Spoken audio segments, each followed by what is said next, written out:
Au cœur de la société.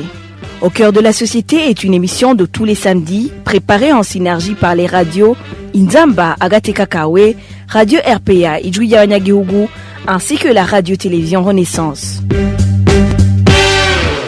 Au Burundi, les feux de brousse ravagent chaque année des milliers d'hectares de forêt durant la saison sèche.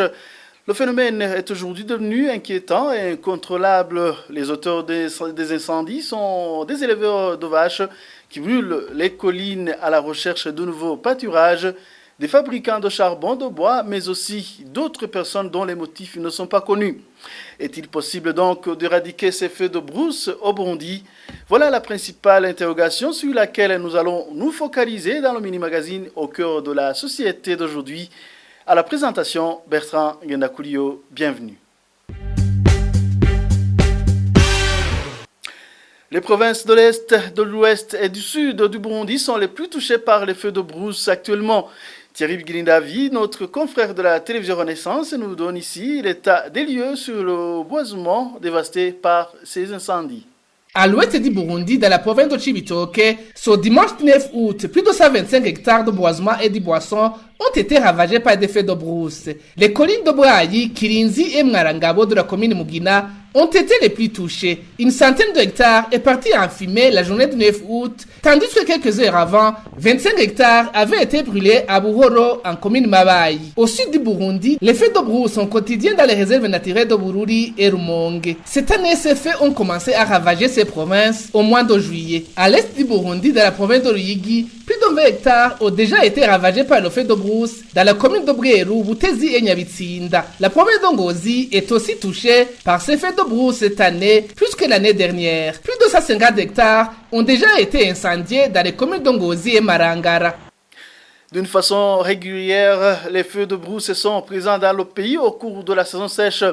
Est-ce que le gouvernement et les organisations n'ont pas définitivement échoué dans la lutte contre les feux de brousse?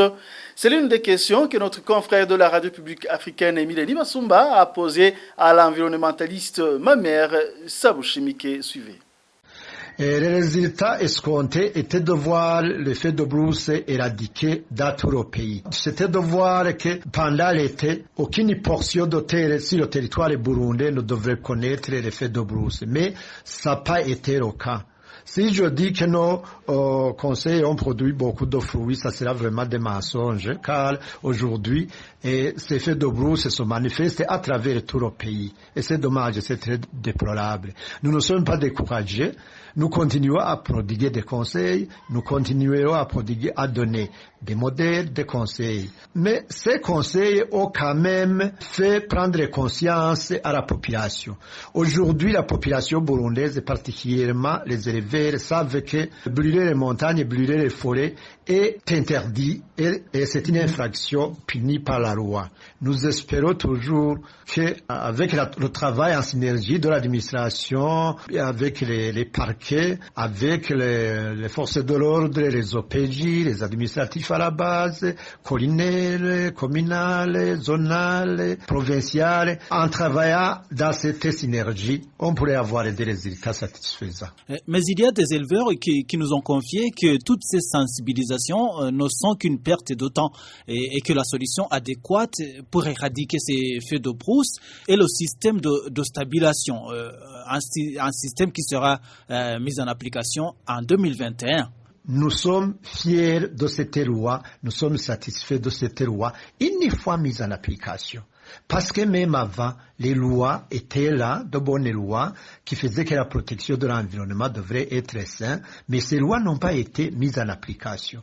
Nous interpellons l'administration à la base, l'administration communale, zonale, provinciale, disait de travailler en synergie pour que cette stabilisation soit vraiment effective au Burundi. Et nous espérons que l'effet de brousse diminuera sans cesse avec le système de stabilisation des vaches. Et les organisations, les services protecteurs qui protègent l'environnement resteront avec le problème de lutter contre ces malfaiteurs qui brûlent les forêts et les montagnes.